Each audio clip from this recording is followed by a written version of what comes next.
everybody, and welcome to math. We are going to learn a couple more subtraction strategies today. So let's get going.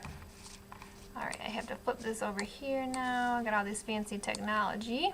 So our goal is to be able to solve subtraction problems using subtraction strategies. Our first one that we're going to go over today is called take half facts. So we're going to look at these problems on the number rack. So the first problem is 8 minus 4. So how could I show 8 minus 4 on the number rack?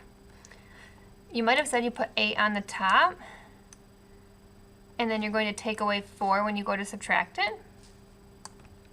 Some people might have broken 8 into 4 and 4 because 8's a double fact. And when they take away 4, they just have 4 left. Okay, let's try 6 minus 3. How could you show that on the number rack? You might have said that you start with 6 and then you take away 3 to get your answer. You might have said that you would take 3 and 3 because 3 plus 3 equals 6 total, and then you just take away one set of 3 to get the answer of 3. Are you noticing anything in common with these facts so far?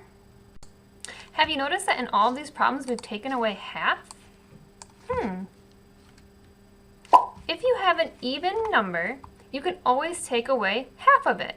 Any even number you can split in half. So let's try the even number of 4. 4 can be broken down into 2 and 2, so half of 4 would be 2. Let's try another even number. Let's try 12. What's half of 12? 6. So 6 and 6 equals 12. So anytime that you have an even number, you can divide it in half to help you solve a subtraction problem. Here is their examples, their poster. When you subtract half of a number, the answer matches the number you subtracted. Can you explain why? And just looking at that number right there, 16 minus 8 equals 8. Can you explain why? It's the opposite of a doubles fact. If you notice that, great job. I did too. All right, our final strategy. This strategy is called up to 10 facts. So we're going to try and get to a 10. This is kind of like our number line strategy we talked a little bit about in number corner. So if I have something like 14 minus, I don't know, 6, let's say. Okay, let's take a look at the problem 14 minus 6. What you're going to do is you're going to look at your smallest number, a 6, and you're going to try and get it to a 10. How many do I have to add to 6 to get to 10? 4. Very good. That's a 10 facts, right? So if I go 1, 2, 3, 4, I'm going to get to 10. How many more do I have to go up to get to 14? If you said 4, great job. 1, 2, 3, 4, 11, 12, 13, 14. To get your answer, you count up how many, you add up the total. So 4 and 4 is 8. 14 minus 6 equals 8. Let's try that again with another problem. Let's do 19 minus 7. We're going to go ahead and start with our lower number 7, and we're going to think, how many do I have to hop up to get to 10? 8, 9, 10. I have to hop up 3. Did you get 15? 2, 3. Great. Okay, well, how many do I have to go from 10 to get to 19? That's easy off the top of our head, right? 9. We know that there's 9 hops there. So 3 plus 9 is, did you get it? Right, it is 12. So the answer would be 12. 12 plus 7 equals 19, or 19 minus 7 equals 12. Great work, guys. Now I want you to get out your scrap sheet of paper, and I want you to solve these problems. Let's start with 18 minus 5. Solve it any way you know how. Go ahead and pause the video while you solve 18 minus 5. Did you get 13? Great job. Let's do 13 minus 9. Go ahead and go. Try and solve the problem. Pause the video, push start when ready to go. Did you get 4?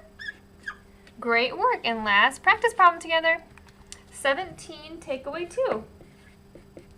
Use any strategy you want. Go ahead and go. If you forgot the strategies, they're all listed here on the posters. Scroll down on the slides. All right, push play when you're ready to go.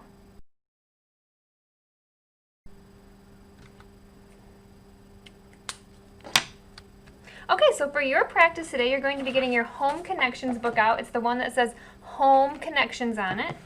And you're going to be turning to page numbers 3. I'm going to tell you what problems you need to answer, and hopefully the video will not cut off this time. What do you think about that? I want you to solve all of number 1. So I want you to solve those 3 facts. All of number 2. I want you to solve all of those facts. All of number 4. All of number 5. All of number 8. And then number 9, I want you to try. It says complete each equation with a different pair of numbers whose difference, so that's going to be a subtraction problem, is 6. So you need to come up with 2 problems when you subtract the numbers that the answer equals 6. This one you will not be able to check when we check our paper. I will check those when you turn it in on Friday. So when you're done with this today, I want you to check it first. I put some of the answers on this assignment, and then I want you to carefully tear it out of your Home Connections journal and put it inside your green folder to return to me. Okay, reach out to me if you have any questions.